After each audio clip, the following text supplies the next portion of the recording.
அனைவருக்கும் வணக்கம். இன்னைக்கு நம்ம மலையாளத்துல ரீசெண்டா ரிலீஸ் ஆயிருக்க நல்ல நிலவுள்ள ராத்திரி அப்படின்ற ஒரு த்ரில்லர் படத்தை பத்தி தான் பார்க்க போறோம். சோ பேசி டைம் வேஸ்ட் பண்ணாம ஸ்ட்ரைட்டா கதைக்குள்ள போயிடலாம். இந்த படத்தோட ஸ்டார்டிங் சீன்ல இடுக்கியில இருக்க ஒரு ஆர்கானிக் ஃபார்ம் தான் காமிக்கிறாங்க. அங்க பாத்தீங்கன்னா நிறைய வெஜிடபிள்ஸ் எல்லாத்தையும் விளைவிச்சு எக்ஸ்போர்ட் பண்ணணும் அப்படின்றதுக்காக நிறைய பேர் வேலை செஞ்சுக்கிட்டு இருப்பாங்க. அண்ட் இந்த ஆர்கானிக் ஃபார்மை மெயின்டைன் பண்றது ஒரு 4 பேர் இருப்பாங்க. இதுல ராஜு, பீட்டர் அப்படின்ற 2 பேர் தான் ஃபவுண்டரா இருப்பாங்க. ஜோஷி அண்ட் டாமினிக் அப்படின்ற 2 பேரும் இடையில இப்ப இந்த ஃபார்முக்கான பார்ட்னர்ஷிப் எல்லாத்தையும் எடுத்து நடத்திட்டு இருப்பாங்க. அங்க பாத்தீங்கன்னா கேரட் கொஞ்சம் தட்டுப்படியா இருக்கும். ஆர்கானிக்கா நம்ம விளைவிக்கிறோம், அதனால தட்டுப்படி ஆகுறது சகஜம் தானே. எக்ஸ்போர்ட் பண்ற எல்லாருக்கும் இதை சொல்லி புரிய விட அங்க இருக்க ஜீவன் பேசிக்கிட்டே இருக்க அந்த சமயம் பார்த்து டாமினிக் வெளியில இருந்து கேரட் எடுத்துட்டு வர்றாரு. நம்ம எக்ஸ்போர்ட் பண்றோம், கம்மியா ஏதாவது கொடுத்தோன்னு நம்ம கையை விட்டு போயிடும், அதனால இந்த கேரட் எல்லாத்தையும் மிக்ஸ் பண்ணி அனுப்புன்னு சொல்ல இதுல அங்க இருக்கிற 2 பேருக்கு உடன்பாடு இல்லை. இருந்தாலும் வேற வழி இல்லாம அவங்க சொல்றது கேட்ட மாதிரி கேட்டு நடந்துக்கிறாங்க. ஆனா அப்படியே காட்பானா எர்ணாகுளத்துல இருக்க குரியன் அப்படின்றவரை காமிக்கிறாங்க.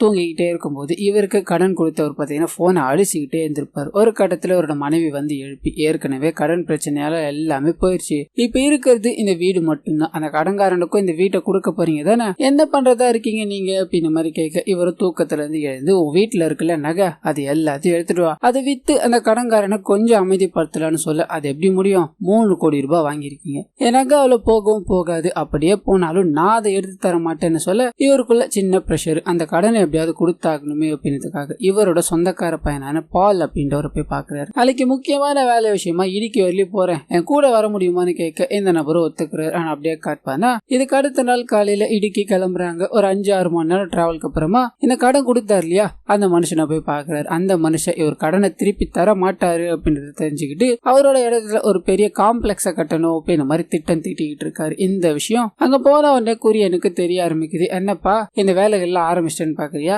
நான் போன் பண்ணாலும் எடுக்க மாட்டேன், மெசேஜ் பண்ணாலும் ரிப்ளை பண்ண மாட்டேன், அதான் வீடு உனக்கு வேணாம் போலன்னு இந்த வேலையை ஆரம்பிச்சிட்டேன், இன்னும் ஒரு 1.5 மாசத்துல நம்ம போட்ட அக்ரிமெண்ட் முடிய போகுது இல்லையா, அதுக்குள்ள பணத்தை கொடுத்துருவேன்னு வையன், இது மிஞ்சும், அப்படி இல்லைன்னா அது எடுத்துக்கிறத தவிர எனக்கு வேற வழியே இல்லப்பான்னு சொல்ல இவரு என்ன பண்றதுன்னு தெரியாம சரிங்க இன்னும் ஒரு 1.5 மாசத்துக்குள்ள உங்க கடனான 3 கோடியை நான் செட்டில் பண்ணிடுறேன், கொஞ்சம் பொறுத்துக்கோங்கன்னு சொல்லிட்டு வெளியே வந்துகிட்டே இருக்கு. அந்த சமயம்னு பார்த்தா அந்த ஆர்கானிக் ஃபார்ம் வச்சிருக்காங்க இல்லையா அவங்க எல்லாரும் இவரை சந்திக்கிறாங்க. பார்த்த உடனே பயங்கரமான சந்தோஷம். எதனால அப்படின்னா இவங்க எல்லாருமே ஒன்னா படிச்சவங்களா இருப்பாங்க. ரொம்ப நாள் கழிச்சு இவங்களை பார்த்ததும் அளவில்லாத மகிழ்ச்சியோட பேச ஆரம்பிக்கிறாங்க. நீ உயிரோட தான் இருக்கியாடா, என்னடா இந்த பக்கம் அப்படின்ன மாதிரி வழக்கமான நண்பர்கள் பேசிப்பாங்க இல்லையா அந்த மாதிரி அசிங்கமா திட்டி இவங்களுக்குள்ள ஒரு பயங்கரமான கான்வர்சேஷன் வளர ஆரம்பிக்குது. அண்ட் இங்க இருக்க எல்லாருமே ஒரு ஆர்கானிக் ஃபார்மை மெயின்டைன் பண்றோம் அப்படின்ற விஷயத்த சொல்ல குரியன் பாத்தீங்கன்னா அதை கேட்டுட்டு சரிடா ஒரு வேலை இருக்கு நான் கிளம்புறேன்றார். ஆனா இவங்க விடுறதா இல்ல, டேய் இவ்வளோ வருஷம் கழிச்சு நம்ம பாத்துக்கிறோம், இப்படியே போனா எப்படி, எங்க ஃபார்ம் எல்லாம் பாத்துட்டு போடன்னு வலுக்கட்டாயமா அவரை கூட்டு போறாங்க. காட்பானா ஆர்கானிக் ஃபார்முக்கு கூட்டு போய் அங்க இருக்க எல்லாத்தையும் சுத்தி காமிக்கிறாங்க. அண்ட் இங்க இருக்க பொருட்கள் எல்லாத்தையும் தான் பாத்தீங்கன்னா இவர் கடை வாங்குற மாதிரி போனார் இல்லையா அந்த நபருக்கு எக்ஸ்போர்ட் பண்ணிருப்பாங்க. அதுல காசு பிரச்சனையா இருக்கும், அதனாலதான் இவங்க எல்லாரும் போய் சந்திச்சிருப்பாங்க. அண்ட் இந்த விஷயங்கள் எல்லாத்தையும் ஷேர் பண்ணிட்டு இப்படியே போற எப்படி கொஞ்சம் சரக்கு குடிச்சிட்டு போலாம் அப்படின்ற மாதிரி கூப்பிட்டு உட்கார வச்சு சரக்கு எல்லாத்தையும் ஊத்தி கொடுக்குறாங்க. உன் கூட உதவுதானே ஓட்ட போறா, நீ தைரியமா குடிக்கலான்னு இன்னும் கொஞ்சம் ஊத்தி கொடுத்துக்கிட்டே இருக்க நண்பர்கள் மறுபடியும் ஜாலியா பேச ஆரம்பிக்கிறாங்க. அண்ட் இதுக்கு நடுவுல இரும்பன் எப்ப வந்தாலும் இதே மாதிரி தான்டா சரக்கு குடிச்சிட்டு சந்தோஷமா இருந்து போவான்னு சொல்ல இரும்பனுக்கும் இந்த குரியனுக்கும் பாத்தீங்கன்னா சின்ன வயசுலயே சில பிரச்சனைகள்லாம் இருக்கும். அதனால அவரோட பேரை கேட்டவனே ஒரு மாதிரி அப்செட் ஆகுது. இருந்தாலும் டே அவன் எல்லாத்தையும் மறந்துட்டான்டா, நீ எதுக்காக சின்ன வயசுல நடந்த விஷயங்களே நினைச்சுக்கிட்டு இருக்க, அவன் இப்ப பெரிய பணக்காரன் ஆயிட்டான்டா, நிறைய காசு பணம் எல்லாமே அவங்க கிட்ட விளையாடிக்கிட்டு இருக்குடான்னு சொல்ல இவர் இது எல்லாத்தையும் கேட்டுட்டு சரிப்பா அப்ப நான் கிளம்புறேன். டேய் என்னடா அதுக்குள்ள போறேன், நைட்டு ஒரு நாள் இங்க தங்கி இங்க இருக்கிற என்விரான்மெண்ட் அனுபவிச்சுட்டு போலாமேன்னு கேட்க இல்லடா முக்கியமான வேலை இருக்கு நான் கிளம்புறேன்னு அப்படியே கட் பண்ணி கார்ல போய்கிட்டே இருக்கும்போது காமிக்கிறாங்க. சின்ன வயசுல என் கூட தான் அவன் சுத்திக்கிட்டு இருந்தானுங்க, இப்போ இவ்வளவு பெரிய இடத்துக்கு போயிட்டானுங்க, நான் இன்னும் கடனால இந்த மாதிரி சிக்கிக்கிட்டு இருக்கேன், அவனுங்களை நினைச்சு நான் என்ன சொல்றதுன்னு தெரியல அப்படின்ற மாதிரி ஃபீல் பண்ண பக்கத்துல இருக்க பால ஒரு ஐடியா கொடுக்குறாரு. என்கிட்ட இந்த மாதிரி காய்கறிகள் எல்லாத்தையும் எக்ஸ்போர்ட் பண்ற ஒரு கிளைண்ட் இருக்காங்க, அவங்களை பிடிச்சி கொடுத்தோம் அப்படின்னா பெரிய டீலிங்கா இருக்கும்னு அதுல எனக்கு கொஞ்சோண்டு கமிஷன் வாங்கி கொடுத்தா மட்டும் போதும்னு சொல்ல இவர் ஒரு மாதிரி யோசிக்கிறார். இவருக்கும் கடன் பிரச்சனை இருக்கு இல்லையா, இதனால நான் பண்றதை நீ ஃபாலோ பண்ணிக்கோ, நீ ஏன் எதையும் வாய விடாது அப்படின்ற மாதிரி இதுக்கு அடுத்த நாளே ஃபார்மை மெயின்டைன் பண்ற எல்லாரையும் கூப்பிட்டு ஒரு பெரிய டீல முடிக்கிறாரு. எல்லா காய்கறிகளையும் கரெக்டான சமயத்துல எக்ஸ்போர்ட் பண்ணணும், அதுக்கு ஓகே அப்படின்னா இந்த அக்ரிமெண்ட்ல சைன் போடுங்கன்னு சொல்ல எல்லாரும் சைன் போட்டு கொடுக்குறாங்க. அண்ட் இதுல பாத்தீங்கன்னா குரியன் கடை வாங்கியிருக்காரு அந்த நபரோட தொழில் பாதிக்கும். ஏன்னா எக்ஸ்போர்ட் பண்ணி எல்லாத்தையும் இவங்க இவர்கிட்ட தான் கொடுத்துக்கிட்டு இருந்தாங்க இருக்காங்க இல்லையா, அவர் சரியா காசு தரமாட்டாரு, நிறைய பெண்டிங் சார்ஜஸ் எல்லாத்தையும் வச்சிருக்காரு அப்படின்றதுக்காக பெரிய ஆஃபர் வந்தோடனே அதுக்கு சைன் போட்டு நீ மட்டும் இல்லன்னு வையா நாங்க இந்நேரம் கீழே தான் வந்திருப்போம், கடவுளா பார்த்துதான் ஒன்னு அமைச்சிருக்காரு அப்படின்னு மாதிரி ஒரு பார்ட்டியை வச்சு அங்க இருக்க எல்லாரும் சரக்கு குடிச்சுக்கிட்டே இருக்காங்க. ஆனா அந்த சமயத்துலதான் கொரியன் இவங்க கிட்ட ஒரு விஷயத்த ஷேர் பண்ண ஆரம்பிக்கிறார். இவ்வளவு பெரிய கான்ட்ராக்ட் வாங்கியிருக்கீங்க இல்லையா, அதுக்கு நீங்க இப்ப செஞ்சுக்கிட்டு இருக்க நிலம் பத்தவே பத்தாது, சரியான சமயத்துல எல்லா பொருட்களும் போய்கிட்டே இருந்தா தானே நீங்களும் நிறைய ப்ராஃபிட்ட பார்க்க முடியும். என்கிட்ட ஒரு லேண்ட் இருக்கு, ஒரு 266 ஏக்கர் இருக்கும் பங்களாவோட சேர்த்து, அந்த இடத்துல மட்டும் நீங்க ஆர்கானிக் ஃபார்ம் பண்ண ஆரம்பிச்சீங்கன்னு வைங்களேன், உங்களுக்கு லாபம் கொட்டுன்னு கொட்ட போகுதுன்னு சொல்ல, ஆனா அந்த இடம் கர்நாடகால இருக்குன்றாங்க. இதை கேட்டாங்க இருக்க எல்லாருமே ஒரு மாதிரி ரியாக்ட் பண்றாங்க. இருந்தாலும் இவர் விடாம அங்க இருக்கிற அந்த 266 ஏக்கரை வெறும் 13 கோடிக்கு தராங்க. இந்த இடத்துல அதாவது கேரளால ஒரு ஏக்கரை கோடி கணக்கில் தாண்டி வித்துக்கிட்டு இருக்காங்க. அதனால இங்க வாங்குறது ரொம்ப கஷ்டம், அதே இடத்துல எந்த டிஸ்டர்பன்ஸுமே இருக்காதா, நீங்களும் உங்க ஆர்கானிக் ஃபார்ம் நல்லா விலை வச்சுட்டு போலாமேன்னு சொல்ல, இதை கேட்டுக்கிட்டே இந்த டாமினிக் பாத்தீங்கன்னா ஒரு மாதிரி கன்வின்ஸ் ஆயிடுறாரு. ஆனா இதை ஃபவுண்டரா இருந்த 2 பேர் இருக்காங்க இல்லையா, அவங்க கன்வின்ஸ் ஆகல. ஏன்னா ஏற்கனவே அங்க இருக்கிற ஒரு நபரோட குழந்தைக்கு ஆபரேஷன் பண்ற நிலைமையில இருக்கும். இப்போ இவங்க கூட போகணும் அப்படின்னா கர்நாடகாவுக்கு தான் போகணும், அதனால இதுல எனக்கு உடன்பாடு இல்லைன்னு சொல்ல டாமினிக் ரொம்ப பிடிவாதமா இருக்காரு. 2 பேருக்குள்ள சண்டை ஏற்பட ஆரம்பிக்குது. இதனால சண்டை போட்டுக்கிட்டே இருக்கா இல்லையா, அந்த நபரை கூட்டு போய் தனியா அட்வைஸ் பண்றாங்க. அந்த கொரியன் என்ன சொல்றா ஏது சொல்றா அப்படின்னு மாதிரி கேட்கலாம், அதுக்குள்ள நீ முடியாதுன்னு சொன்ன எப்படி, அந்த இடம் நல்லா இருந்தது அப்படின்னா நமக்கு தானடா நிறைய ப்ராஃபிட் வரும், நம்ம பிசினஸ் போக போக வளர்ந்துகிட்டே தான் போகணும், அதை குறைக்க கூடாதுல்ல, இது எல்லாமே சரி வரும், ஒரு முறை பார்த்துட்டாச்சு வருவோமேன்னு சொல்ல, ஆனா இப்பயும் பாத்தீங்கன்னா இவருக்கு ஒரு மாதிரி கன்வின்ஸ்டா இல்ல, நான் இங்க இருந்து கிளம்புறேன்னு அங்க இருந்து இவர் காலியாக மத்த எல்லாருமே பேசிக்கிட்டே வெளியே கிளம்புறாங்க. அண்ட் டாமினிக்கும் அவர் கூட இருக்க இன்னொரு நபரும் இந்த விஷயங்கள் எல்லாத்தையும் யோசிச்சு பாக்குறாங்க. அவன் நம்மள ஏமாத்த மாட்டான் அப்படின்றது என்ன நிச்சயம், அவனுக்கு ஒரு காரியம் இருந்தா மட்டும்தான் இந்த வேலையை செய்வான், நம்ம போய் அந்த இடத்த பார்க்கலாம், அதுக்கப்புறமா மத்தது எல்லாத்தையும் டிசைட் பண்ணிக்கலாம். ஆனா அது கூடவே இரும்பன் இருக்கான் இல்லையா, அவன் கர்நாடகா பகுதியை சேர்ந்தவன் தான் இல்லையா, அவன் மூலமா லோக்கல் ஏதாவது உதவி கிடைக்கும் அப்படின்னு மாதிரி அவனையும் கூப்பிட தயாராகிறாங்க. காட்பானா இதுக்கு ஒத்துக்காத அந்த 2 பேரையும் காமிக்கிறாங்க. நீ உடனே போய் முடியாதுன்னா எப்படிடா, அவனுக்கு என்ன பண்றாங்க ஏது பண்றாங்க அப்படின்னு மாதிரி கூட இருந்தா தானே நம்ம அந்த இடத்துக்கு போவோம், அங்க போய் இதுல இருந்து எப்படியாவது கழட்டி விடுறதுக்கான வேலையை பார்ப்போம், நம்ம 2 பேரும் தான் இது ஃபவுண்டர் ஞாபகம் வச்சுக்கோ, இப்ப நீ வரல அப்படின்னா அவனுங்களே எல்லாத்தையும் தலையிட்டுருவானுங்கடான்னு சொல்ல, வராத இருந்த நபர் வரன்னு சம்மதிக்கிறார். ஆனா அதே சமயத்துல கொரியனுக்கு கடன் கொடுத்தார் இல்லையா, அந்த நபர் கிட்ட டாமினிக் எல்லா விஷயத்தையும் ஷேர் பண்ண அந்த நபர் ஒரு மாதிரி ஆடி போயிட்டார். இவ்வளவு வேலைகளை பார்த்துட்டு இருக்கானா, 266 ஏக்கர் கர்நாடகால, அது அவன் அடிமாட்டு ரேட்டுக்கு வாங்கினான் தெரியுமா, அது அவனோட இடம் தான், உங்க எல்லார்கிட்டயும் வேற ஒருத்த இடம் நினைச்சு 13 கோடிக்கு விற்க பிளான் போட்டுக்கிட்டு இருக்கானா, நான் சொல்றதை நீ செய், ஒரு 1.5 மாசம் கழிச்சு நான் ஒரு டேட்டை சொல்றேன், அந்த நாள் அப்போ நீ அவங்ககிட்ட பணத்தை கூட இல்ல அந்த அப்போ நிலத்தை வாங்கிக்கோ, அப்பதான் எனக்கு கொடுக்க வேண்டிய பணம் அவங்க கிட்ட இருந்து கிடைக்காததால அவனோட ப்ராப்பர்ட்டியை நான் எடுத்துப்பேன், அது மூலமா எனக்கோ ப்ராஃபிட்டோ உனக்கோ ப்ராஃபிட்னு சொல்ல டாமினிக்கோ சில பணத்தை எல்லாத்தையும் வாங்கிட்டு அப்படியே ஆகட்டும் நகர்ந்து கிளம்ப கட் பண்ணி இந்த டாமினிக்கும் ஜோஷியும் ஒன்னா காமிக்கிறாங்க. எல்லாமே செட்டில் ஆயிடுச்சு, நம்ம இருமரும் வரேன்னு சொல்லிட்டான். ஆனா அதுக்கு முன்னாடி போறோம் இல்லையா, ஒரு குடிக்காத டிரைவரா பார்த்து செட் பண்ணிட்டு போகணும், போறப்போ பீஸ்ஃபுல்லா இருக்கணும்ன்றதுக்காக இந்த விஷயத்த எல்லாத்தையும் நம்ம பண்ணிதான் ஆகணும்னு சொல்ல இவங்க யோசிக்கிறாங்க. வேற ஒரு நபருக்கு போன் பண்ணி ஒரு குடிப்பழக்கம் இல்லாத டிரைவரா இருக்கணும் பிடிக்கணும் ட்ரை பண்றாங்க. ஆனா அந்த சமயத்துல தான் இவங்க போன் பண்றாங்க இல்லையா, அந்த நபர் ஸ்டேஷன்ல உட்காந்து ஒரு நபருக்காக பஞ்சாயத்து பண்ணிட்டு இருக்காரு. வண்டி ஓட்டினா வண்டியை மட்டும் ஓட்டணும், இப்படி கத்தி எடுத்துலாம் குத்தக்கூடாது, இன்னொரு தடவை பிரச்சனை போலீஸ் ஸ்டேஷனுக்கு வந்தான்னு வைங்களேன் உன்னையும் அவனையும் சேர்த்து உள்ள தள்ளிடுவேன் அப்படின்ற மாதிரி அங்க இருக்கிற போலீஸ் மிரட்டி அனுப்ப இவர் வெளியே போறாரு. உனக்கு என்னடா பிரச்சனை, நீ ஏன் இப்படி பண்ணிட்டு இருக்க, கொஞ்ச நாளைக்கு இந்த ஊர்ல இருக்காதான்னு சொல்ல அப்பதான் அவங்க போன் அடிச்சு குடிப்பழக்கம் இல்லாத ஒரு டிரைவர் வேணும்ன்றாங்க. இதனால இந்த நபர் அனுப்ப கட் பண்ணி இங்க கிளம்புறதுக்கு ரெடியா இருக்க எல்லாரையும் காமிக்கிறாங்க. அழகா ஒரு வேலை ஏற்பாடு பண்ணி அதுல எல்லாரும் சேர்ந்து கிளம்புறாங்க. ரொம்ப தூரம் டிராவலுக்கு அப்புறமா கர்நாடகால இருக்க இவர் சொன்ன அந்த இடத்துக்கு ரீச் ஆக பெரிய பங்களா ஒண்ணு இருக்குன்னா இல்லையா, அந்த பங்களாக்குள்ள போறாங்க. பிரம்மாண்டமா இருக்கும், பழைய காலத்துல இருந்தாலும் அழகா இருக்கு அப்படின்ற மாதிரி ஒரு ரூமா சுத்தி பார்த்துட்டு கொஞ்ச நேரம் கழிச்சு அந்த எஸ்டேட் எல்லாத்தையும் போய் பார்த்து அதுக்கப்புறம் வேலைகள் ஆரம்பிக்கலான்றதுக்காக இப்ப சரக்கு எல்லாத்தையும் ஓபன் பண்ணி குடிக்க ஆரம்பிக்கிறாங்க. ஆனா அது கூடவே சந்தோஷமா ஒரு பாட்டை பாடி என்ஜாய் பண்ணிக்கிட்டே இருக்காங்க. எல்லாரும் சேர்ந்து ஒரு கேம் எல்லாம் இல்லாமடா அப்படின்ற மாதிரி அந்த சீட்டு கட்டை எல்லாத்தையும் எடுக்க அந்த சமயம்னு பார்த்து பங்களாக்கு வெளியே ஒரு வண்டி வர சத்தம் கேக்குது. யாருன்னு போய் பார்த்தா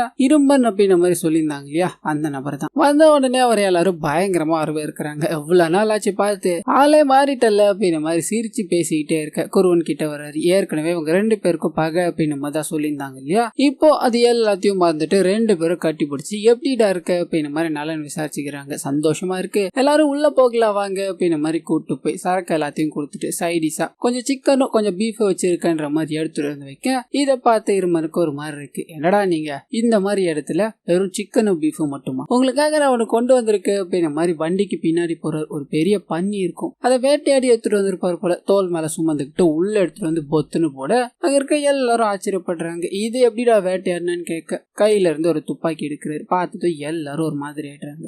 அது கூடவே இந்த பன்னியை உரிச்சு கிரில் எல்லாத்தையும் போட்டு எடுத்துட்டு வாங்கறான்னு சொல்லி ஆளுங்களை அனுப்ப வெளியில போய் 2-3 பேர் ரெடி பண்ண ஆரம்பிக்கிறாங்க. இதுக்காக தான் நான் இங்க வர மாட்டேன்னு சொன்னேன், ஏன்னா அடம் பிடிச்சி இங்க கூட்டு வந்தல, இருமன் பண்ற வேலையில எல்லாத்தையும் பாருடான்ற மாதிரி புலம்பிக்கிட்டு அந்த பன்னியை ரெடி பண்ணிக்கிட்டே இருக்க உள்ள இருக்க எல்லாருமே சைட் டிஷ் ரெடி ஆகுறவளையும் கேம் ஆடல அப்படின்ற மாதிரி காசு எல்லாத்தையும் வச்சு விளையாடிக்கிட்டு இருக்காங்க. அண்ட் வெளியில செஞ்சுக்கிட்டே இருந்த நபரும் ஒருத்தரா வந்து உள்ள பார்த்துட்டு கேம் விளையாடிட்டு மறுபடியும் வெளியே போறாங்க. அந்த மாதிரி மாத்தி மாத்தி போய்கிட்டே இருக்கும்போது கடைசியா ஒரே ஒரு நபர் மட்டும் வெளியே நிற்பார். அந்த நபர் மட்டும் அந்த சைட் டிஷ் ரெடி பண்ணிக்கிட்டே இருக்கும்போது உள்ள விளையாடிக்கிட்டு இருக்க பால் பாத்தீங்கன்னா வெளியே போகணும் ட்ரை பண்றாரு. வேகமா அழுதுகிட்டே உள்ள ஓடி வர யாருக்கும் எதுவும் புரியல. என்னடாச்சுன்னு வெளியே போய் பார்க்க அங்க ரெடி பண்ணிக்கிட்ட நபர் பாத்தீங்கன்னா கழுத்து அறுக்கப்பட்டு ரத்த வெள்ளத்துல அங்க கிடக்குறாரு. இதை பார்த்து அங்க இருக்க யாருக்கும் ஒன்னும் புரியல. மேபி ஏதாவது காட்டு விலங்கு அடிச்சு போட்டிருக்குமோன்னு சொல்ல கழுத்தை பார்த்துதான் அங்க இருக்க இருமனும் யாரோ அறுத்து போட்டிருக்காங்க அப்படின்னு கண்டுபிடிச்சிட்டு இங்க யாரோ இருக்காங்க, எல்லாரும் உள்ள போறதுதான் சேஃப் அப்படின்ற மாதிரி உள்ள போக உள்ள போனதும் கரண்ட் கட் ஆயிடுது. இவங்க ஒன்னும் புரியாம அங்க ஒரு நெருப்பு இருக்கும், அந்த நெருப்பு எடுத்துக்கிட்டு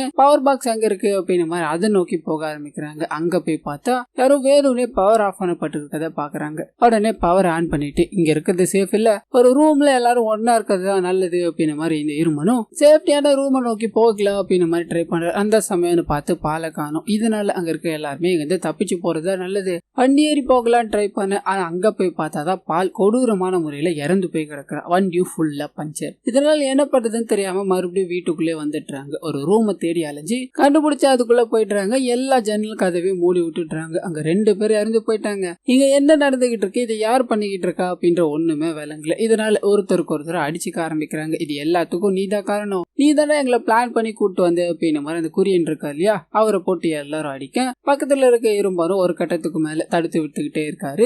இவங்களும் இரும்பன் மேலே சந்தேகப்பட ஆரம்பிக்கிறாங்க. உன் கையில ஏதாவது கன் இருக்கு, நீ தான் ஏதாவது பண்ணிருக்கணும் அப்படின்ற மாதிரி மாத்தி மாத்தி அடிச்சுக்க ஒரு கட்டத்துல எல்லாத்தையும் நிறுத்தி ஒரு நிமிஷம் அமைதியா இருந்து தொலைங்கடா அப்படின்ற மாதிரி எல்லாரையும் உட்கார வைக்கிற. இரும்பன் கையில கன் இருக்கும் இல்லையா, அதை எடுத்து ஒரு டேபிள் மேல வச்சுட்டு என்ன பண்ணலாம், வெளியில என்னென்னமோ நடக்குது அப்படின்ற மாதிரி யோசிச்சுக்கிட்டே இருக்கு. அந்த சமயம்னு பார்த்து இவங்க கதவு கிட்ட யாரோ நிக்கிறத குரியன் பாக்குறாரு. கன் எடுத்து சுட அங்க இருந்து யாரோ ஓடி போயிடுறாங்க. உள்ள இருக்க எல்லாருக்குமே ஷாக்கு. எதனாலடா சுட்டேன்னு கேட்க அங்க யாரோ இருக்காங்க, எனக்கு என்னமோ பயமா இருக்குன்ற மாதிரி பேசிக்கிட்டே இருக்க. டாமினிக் இருக்கா இல்லையா, அப்படி வெளியே யாருதான் இருக்காங்க அப்படின்றதுக்காக ஜன்னல் வழியா எட்டி பார்க்கணும்னு போக உள்ள பாத்தீங்கன்னா ஒரு குண்டை வீசுவாங்க. அந்த குண்டு வெடிச்சு செதற டாமினிக்கோட கை துண்டா போய் விழுது. அண்ட் உள்ள இருக்க எல்லாருமே அப்படி பறந்துகிட்டு போய் விழ கை கால்கள் அப்படின்ற மாதிரி சின்ன சின்ன காயங்கள் ஏற்படுது. ஆனா அந்த புகையிலே ஒரு 4 பேர் பாத்தீங்கன்னா பயங்கர கொடூரமா உள்ள என்டர் ஆகுறாங்க. காயத்துல இருக்க இவங்க எல்லாருமே நம்மள கொலை பண்ணதான் வந்திருக்காங்க போல அப்படின்ற மாதிரி ஒருத்தர ஓடி போய் ஒளிய ஆரம்பிக்க இந்த சைடு உள்ள வந்தவங்க எல்லாருமே கையில கத்தி கோடாரி எல்லாம் வச்சிருப்பாங்க. இவங்களை தேடி அலைய ஆரம்பிக்கிறாங்க. அண்ட் கை உடைஞ்சு போன டாமினிக்கும்